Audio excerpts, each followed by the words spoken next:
আসসালামু আলাইকুম। কেমন আছেন সবাই? বাংলা টিউবের পক্ষ থেকে আমি শাহাদাত বর্তমান সময়ের আলোচিত একটি গুরুত্বপূর্ণ বিষয় নিয়ে আলোচনা করব। আমাদের সামনে ২০২৬-এর নির্বাচন। চায়ের দোকান থেকে শুরু করে সোশ্যাল মিডিয়া সব জায়গায় এখন একটাই আলোচনা, সেটা হলো গণভোট বা হ্যাঁ না ভোট। অনেকেই প্রশ্ন করছেন, ভাই আমরা কি এবার আগের মতো পছন্দের প্রার্থীকে ভোট দেব, নাকি শুধু হ্যাঁ বা না লিখে দিয়ে আসব? সাধারণ মানুষ হিসেবে আমাদের মনে এই প্রশ্ন আসাটাই স্বাভাবিক। আজকের ভিডিওতে আমি খুব সহজ করে বুঝিয়ে বলবো এই গণভোট বা হ্যাঁ না ভোট আসলে কি এবং ২০২৬ সালের নির্বাচনের সাথে এর সম্পর্কই বা কী। গণভোট আসলে কি? গণভোট বিষয়টি বুঝতে হলে একটি ছোট্ট উদাহরণ দিই। ধরুন আপনাদের পরিবারে ১০ জন সদস্য আছেন। এখন সিদ্ধান্ত নিতে হবে যে আপনারা এই শীতে কক্সবাজার যাবেন কিনা। এখন যদি বাড়ির বড় কর্তা সবাইকে জিজ্ঞেস করেন, তোমরা কি কক্সবাজার যেতে চাও?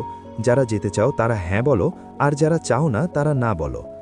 এখানে কিন্তু আপনারা কোনো মানুষ বা নেতা নির্বাচন করছেন না, আপনারা শুধু একটা সিদ্ধান্ত বা প্রস্তাবের ওপর মত দিচ্ছেন। দেশের ক্ষেত্রেও ঠিক তাই। যখন সরকার দেশের কোনো বড় সিদ্ধান্ত বা গুরুত্বপূর্ণ আইনের বিষয়ে সরাসরি জনগণের কাছে জানতে চায় যে তারা এটা চায় কিনা, তখনই গণভোট হয়। এখানে কোনো মার্কা থাকে না, কোনো ব্যক্তি থাকে না, শুধু ব্যালট পেপারে লেখা থাকে একটা প্রশ্ন, আর আপনাকে হ্যাঁ অথবা না ঘরে সিল দিতে হয়।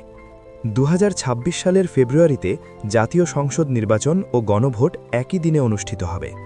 গণভোটের ব্যালটে প্রধানত ৪টি বিষয়ের ওপর ভিত্তি করে প্রশ্ন করা হবে।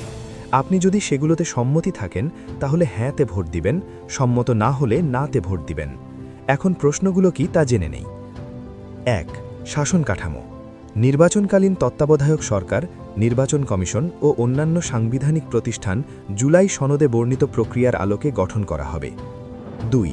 দ্বিকক্ষ বিশিষ্ট সংসদ। দেশে প্রথমবারের মতো সংসদ হবে ২ কক্ষ বিশিষ্ট। ১০০ সদস্যের উচ্চকক্ষে প্রতিনিধিরা আসবেন রাজনৈতিক দলগুলোর প্রাপ্ত ভোটের আনুপাতিক হারে, অর্থাৎ পিআর পদ্ধতিতে। উচ্চকক্ষ সরাসরি আইন তৈরি করতে পারবে না, তবে প্রস্তাব দিতে পারবে। ৩. ক্ষমতার ভারসাম্য ও সংস্কার। প্রধানমন্ত্রীর মেয়াদ সর্বোচ্চ ১০ বছর নির্ধারণ, রাষ্ট্রপতির ক্ষমতা বাড়ানো, বিচার বিভাগকে স্বাধীন করা এবং সংসদে নারীর প্রতিনিধিত্ব বাড়ানো।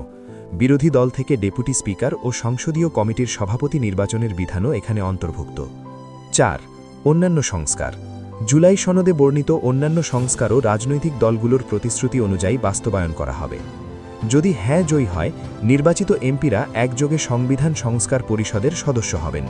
তারা ১৮০ দিনের মধ্যে জুলাই সনদের প্রস্তাব অনুযায়ী সংবিধানে প্রয়োজনীয় সংশোধন আনবেন।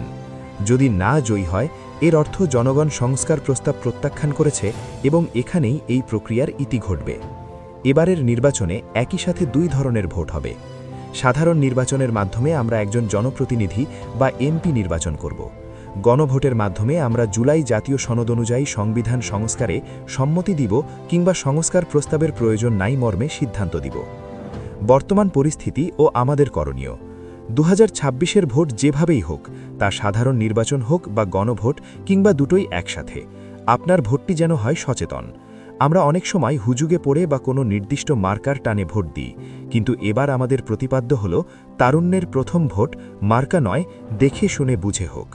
অর্থাৎ যে ব্যক্তি বা যে প্রস্তাবটি দেশের জন্য ভালো, বুঝে শুনে সেখানেই ভোট দিব। কারো প্রলোভনে বা চাপে পড়ে আপনার মূল্যবান রায় ভুল জায়গায় দিব না।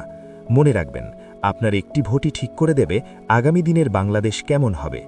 এবারের রাজনৈতিক প্রেক্ষাপট পরিবর্তনের জন্য অনেক ছাত্র জনতা তাদের জীবন উৎসর্গ করেছেন, তাই দেশের প্রতি আপনার দায়িত্ববোধ থেকেই সঠিক সিদ্ধান্তটি নিন। গণভোট হোক বা সাধারণ নির্বাচন, আমরা চাই একটি সুষ্ঠু ও সুন্দর ভোট।